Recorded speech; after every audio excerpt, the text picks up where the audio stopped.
दो बहुत ही नेक आदमी सफ़र करते हुए जब एक जंगल में पहुंचे तो नमाज का वक़्त हो गया। दोनों एक दूसरे की इज्जत करते हुए कहने लगे, आप इमामत कराइए। दूसरा फिर पहले से कहने लगा, नहीं आप इमामत कराइए। इतने में एक चरवाहा वहां आ गया। उसने दोनों को देखा और पूछा, क्या मैं नमाज की इमामत कराऊं? दोनों ने हाँ कह दी और नमाज शुरू हो गई। अब हुआ यूं कि नमाज के दौरान कभी चरवाहा सजदा बहुत जल्दी पूरा करवा देता और कभी थोड़ा देर कर देता। जब नमाज पूरी हुई तो उन दोनों नेक लोगों ने उससे पूछा, नमाज में ऐसा क्यों हुआ कि कभी तुम सजदे से जल्दी अल्लाहू अकबर कहकर उठ जाते थे और कभी बहुत देर लगा देते थे? सवाल पूछने वाले दोनों ही बड़े ऊंचे दर्जे के लोग थे। जिसने इमामत कराई उसने बड़ी सादगी से जवाब दिया, जब ऊपर आसमान से मुझे जल्दी जवाब मिलता था कि हमने तुम्हारी हम्द सुन ली तो मैं जल्दी सर उठा लेता था, और जब देर से जवाब आता था तो मुझे भी देर हो जाती थी। जब उन्होंने ये जवाब सुना तो उनके पास कहने के लिए कुछ भी न रहा। ये वाकया मुझे कुछ दिन पहले किसी ने सुनाया था और मैं इतने दिनों से यही सोच रही थी कि ये ऊपर से जवाब कैसे आते हैं और उन्हें सुना कैसे जाता है। मेरी आंखें नम हैं।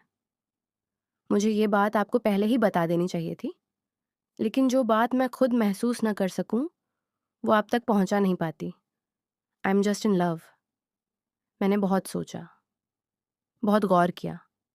तब समझ आया कि ऊपर वाले जवाब सुनने के लिए नीचे वाली आवाज़ों से गुजरना पड़ता है। जब दिल रब के करीब जाना चाहता है, उसकी मोहब्बत पाना चाहता है, तो उसकी मखलूक पर रहम करना पड़ता है। मैंने जब खुद को देखा तो मैं तो हर बात पर गुस्सा कर रही थी, बेवजह अपनी एनर्जी और ताकत बर्बाद कर रही थी। मैं तो बस इस दुनिया में ही उलझी हुई थी। मेरी परवाज़ तो ऊंची होनी चाहिए ना। वल्लाह, इसमें बहुत लुत्फ़ है, मुश्किल है, लेकिन साथ ही आसान भी है। इस रास्ते का मुसाफिर बनने की पहली शर्त यही है कि अपने सबसे प्यारे लोगों को माफ़ करना सीख लिया जाए। अल्लाह ताला ने कुरान में फरमा दिया है कि तुम्हारे अपने ही तुम्हारे लिए आजमाइश बन सकते हैं। तो फिर तुम क्या करो? उन्हें माफ़ कर दो। उनकी गलतियों को ऐसे माफ़ कर दो जैसे उन्होंने कभी की ही नहीं। और ये जो माफ़ी वाला सौदा है ना, ये खाली नहीं जाता। ये तो रब के साथ हमारा एक रिश्ता बन जाता है। रहम उसी पर किया जाता है जो दूसरों पर रहम करता है। अल्लाह हमारा मालिक है, हर चीज़ उसी की है, बंदों के दिल भी उसी के हाथ में है। हम क्या करते हैं? कुछ लम्हों के लिए सब्र करते हैं, थोड़ा सा दर्द सह लेते हैं, और बदले में न जाने कहाँ कहाँ से हमें नवाज दिया जाता है। ये सच है, वाकई होता है। और दिल की जो तसल्ली मिलती है, वो अलग ही इनाम है। फिर जब इंसान कुछ दिनों में इस कोशिश में कामयाब होने लगता है, तो वो आवाज़ें आने लगती हैं, ऊपर वाली आवाज़ें दिल के अंदर। अल्लाह ताला फरमाते हैं, जो लोग अल्लाह को अपना रब मान लेते हैं और उस पर कायम रहते हैं, उन पर फरिश्ते खुशखबरियाँ लेकर उतरते हैं। ये खुशखबरियाँ फिर महसूस होती हैं, सुनाई देती हैं, और हमारे दर्जे बुलंद कर दिए जाते हैं। फिर इल्म मिलता है, मोहब्बत का इल्म। अंबियाए कराम अलैहिमुस्सलाम पर कितनी कितनी आजमाइशें आईं, लेकिन वो कामयाब रहे।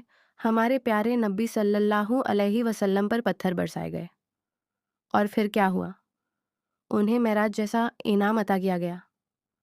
और एक बहुत अहम बात, जब आप सल्लल्लाहु अलैहि वसल्लम बहुत दुख के साथ, खून से भरे जूतों के साथ उतबा के बाग में पनाह लेने पहुंचे, तो वहां आपने क्या किया? आप सल्लल्लाहु अलैहि वसल्लम ने दुख से भरे दिल के साथ दुआ की, अल्लाह को पुकारा। ये अल्लाह को पुकारना, ये क्या क्या दिला देता है, मैं बयान नहीं कर सकती। ये सांस की तरह ज़रूरी है। जो दुआ नहीं करते उनके दिल अंधेरों में रहते हैं। दुआ एक रोशनी है, गर्मी में ठंडी हवा की तरह, और बारिश की पहली बूंद जैसी बेहद खूबसूरत। दुआ मांगा करो, नवाजे जाओगे, और दूसरों को माफ़ किया करो, आज़ाद हो जाओगे। सब कुछ रब के हवाले कर दो इसे, और खुद को आज़ाद कर लो। अपनी मंजिल ऊंची रखो, रब के करीब होने की मंजिल। अपनी परवाज़ बुलंद रखो, इधर उधर से बेनियाज हो जाओ, और अपनी सारी तवज्जो ऊपर की तरफ रखो। ये बहुत खूबसूरत सफ़र है, ज़िंदगी भर का सफ़र, इज्जतों वाला सफ़र। मुश्किलें आएंगी, लेकिन यकीन रखो उनके अंदर भी भलाई होगी।